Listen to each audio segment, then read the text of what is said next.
اعوذ باللہ من الشیطان الرجیم بسم اللہ الرحمن الرحیم۔ میں آج سورہ الکہف کی تیسرا چیپٹر جو ہے وہ شروع کر رہا ہوں، پھر اس کے ساتھ یہ صورت ختم ہو جائے گی کیونکہ لمبی تھی، اس لیے اس کو 3 حصوں میں تقسیم کیا ہے۔ عام طور پہ کوشش ہوتی ہے کہ تھوڑا ٹائم میں اس کو پیش کر سکوں۔ جی تو میں جیسے عرض کرتا ہوں کہ نماز ہمارے لیے ایسے ہی ضروری ہے جیسے ہر انسان کے لیے سانس لینا۔ اللہ تعالیٰ ہمیں سجدوں کی نعمت سے آشنا کرے۔ تو میں اب اس کو 29 نمبر آیت سے شروع کرتا ہوں۔ ہم نے ظالموں کے لیے آگ تیار کر رکھی ہے، اس کی کناتیں ان کا احاطہ کر لیں گی، اور اگر وہ پانی کی فریاد کریں گے تو ان کی فریاد رسی ایسے پانی سے کی جائے گی جو کھولتے ہوئے تیل کی تلچھٹ جیسا ہوگا، جو چہروں کو بھون ڈالے گا۔ بہت ہی بری چیز ہوگی پینے کی، اور وہ جہنم بہت ہی بری جگہ ہے، آرام کے لیے نہیں ہے وہ۔ جی تفسیر اس کی یہ ہے کہ جہنم کی آگ کناتوں کی شکل میں ہوگی اور وہ اللہ کے منکرین کو گھیرے میں لے لے گی۔ تو جو ہے موصل کا ترجمہ، موصل کا لفظ اس آیت میں آیا ہے، تیل کی تلجھٹ کے علاوہ لاوا پر بھی کیا گیا ہے، اور پگھلا ہوا تانبا بھی۔ سورہ ابراہیم کی آیت 16 میں جہنمیوں کو پلائے جانے والے پانی کو کاہن سدیدن کہا گیا ہے، جس کے معنی زخموں سے رسنے والی پیپ کے ہیں۔ بہرحال یہ سیال مادہ جو انہیں پانی کے طور پر دیا جائے گا اس قدر گرم ہوگا کہ ان کے چہروں کو بھون کر رکھ دے گا۔ جو گناہ گار ہیں ان کے لیے یہ سزا اللہ نے تیار کر کے رکھی ہوئی ہے۔ تو اس لیے میری تو یہی گزارش ہے کہ نیکی کی طرف آئیں۔ عصر کا ٹائم ہو گیا ہے، اب آگے مغرب ہے، اندھیرا ہی اندھیرا ہے، پھر اندھیرے میں تو کچھ نہیں ہوتا، آپ کو پتہ ہے۔ آگے آیت نمبر 30۔ یقیناً جو لوگ ایمان لائے اور انہوں نے نیک عمل کیے تو ہم انہیں ضائع نہیں کریں گے۔ اجر اس شخص کا جس نے اچھے عمل کیا، انہی لوگوں کے لیے ہمیں رہنے کے ایسے باغات جن کے دامن میں ندیاں بہتی ہوں گی،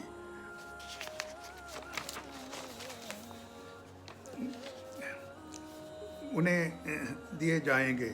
ان میں سونے کے کنگن، اور وہ پہنیں گے سبز رنگ کے کپڑے، باریک ریشم کے اور موٹے ریشم کے، یعنی ان کا اوپر کا لباس باریک ریشم کا ہوگا جبکہ نیچے کا لباس موٹے ریشم کا ہوگا۔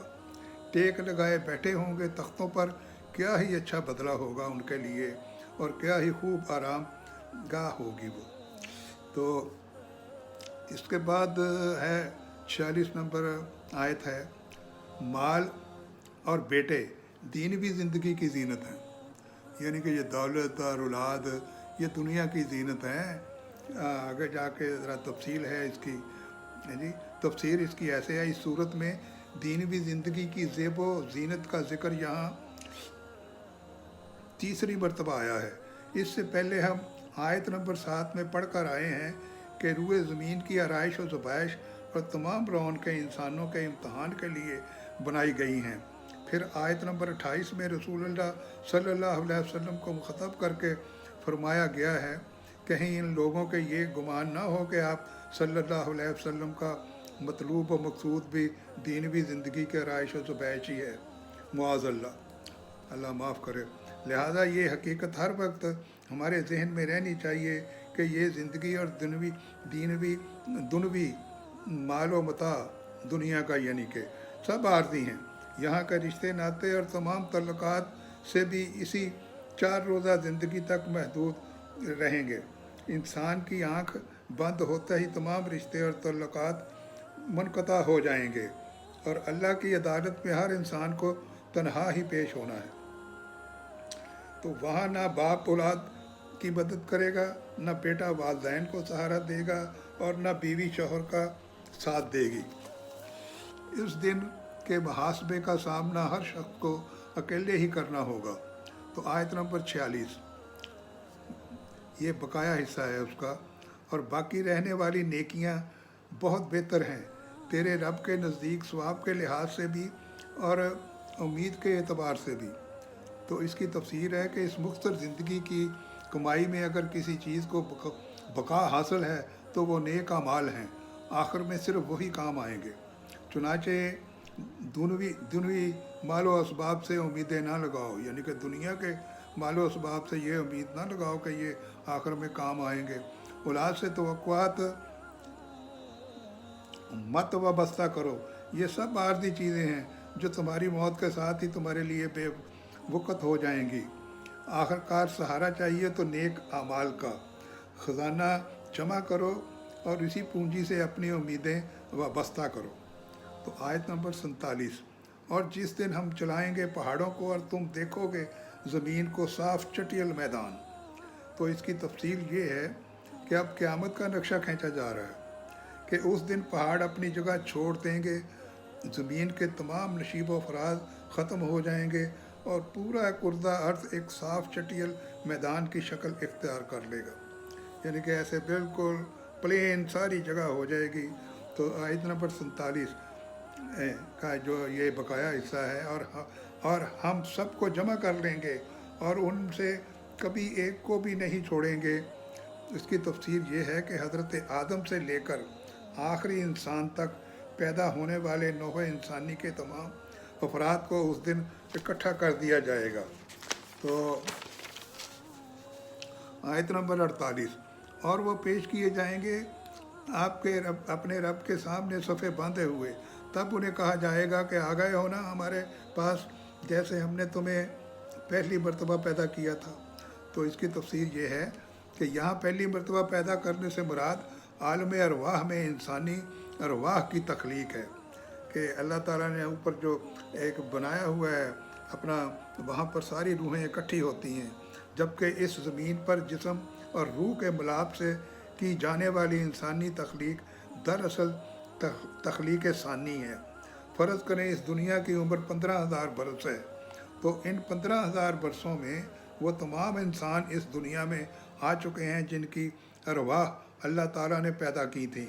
ان تمام انسانوں کو قیامت کے دن پھر سے اکٹھا کر لیا جائے گا، چنانکہ آیت کا مفہوم یہ ہے کہ تمام انسان جیسے عالم ارواح میں ایک وقت ایک جگہ اکٹھے تھے، مطلب پیدا ہونے سے پہلے، دنیا بننے سے پہلے اللہ تعالیٰ نے تمام روحوں کو ایک جگہ اکٹھا کیا ہوا تھا۔ تو اسی طرح قیامت کے دن بھی میدان حشر میں سب کے سب یک وقت موجود ہوں گے۔ تو آیت نمبر 109، اے نبی صلی اللہ علیہ وسلم آپ کہیے کہ اگر سمندر روشنائی بن جائے میرے رب کے کلمات کو لکھنے کے لیے تو یقیناً سمندر ختم ہو جائے گا اس سے پہلے کہ میرے رب کے کلمات ختم ہوں، اگرچہ اسی طرح اور سمندر بھی ہم اس کی مدد کے لیے لے آئیں۔ تو اس کی تفسیر یہ ہے، یہاں آیت زیر نظر میں اللہ تعالیٰ کے کلمات کا ذکر ہے۔ اللہ کے کلمات سے مراد اس کی مختلف انواع مخلوقات ہیں، اور اس کی ہر مخلوق اس کے ایک کلمہ ایک کن کا ظہور ہے۔ کن کا بڑا کن جو ہے، ہم ہر آدمی کو جو ہے وہ اللہ سے مانگنا چاہیے کہ یا اللہ کہہ دے کن، تاکہ سارے مسئلے میرے حل ہو جائیں۔ چنانچہ اللہ تعالیٰ کی جگہ اللہ تعالیٰ کی جملہ مخلوقات کا احاطہ کرنا کسی کے بس کی بات نہیں۔ سورہ لقمان میں یہی مضمون اسی طرح بیان ہوا ہے۔ اور اگر زمین کے تمام درخت کلمے بن جائیں اور سمندر سیاہی، اس کے بعد 7 سمندر اور ہوں، تب بھی اللہ کے کلمات ختم نہیں ہوں گے، یعنی کہ اللہ کی تعریفیں ختم نہیں ہوں گی پھر بھی۔ یقیناً اللہ غالب و حکمت والا ہے۔ تو آیت نمبر 110، اے نبی صلی اللہ علیہ وسلم آپ کہہ دیجئے کہ میں تو بس تمہاری ہی طرح کا ایک انسان ہوں، مجھ پر وحی کی جاتی ہے کہ تمہارا معبود بس ایک ہی معبود ہے۔ بس جو کوئی بھی امید رکھتا ہو اپنے رب سے ملاقات کی تو اسے چاہیے کہ نیک اعمال کرے اور اپنے رب کی عبادت میں کسی کو بھی شریک نہ کرے، یعنی کہ اللہ تعالیٰ کو شرک نہیں پسند۔ اللہ تعالیٰ ایک واحد ہے، احد کا لفظ قل هو اللہ میں استعمال ہوا ہے، احد کا لفظ صرف اللہ تعالیٰ کے لیے ہے۔ تو یہ میں آخر میں یہ صورت ختم ہوئی ہے، گزارش کروں گا کہ اس کو پورا سن لیں۔ سننے میں تو کوئی حرج نہیں ہے، آپ کام کر رہے ہیں موبائل آن کر کے سائیڈ میں رکھ دیں، سننا تو کان سے ہے، بلکہ اس کو آپ آگے اگر بھیجیں گے جو بھی کوئی سنے گا اس کا بھی ثواب ان کو بھی ملے گا اور آپ کو بھی ملے گا۔ اللہ تعالیٰ آپ کا حامی و ناصر ہو۔ اللہ حافظ۔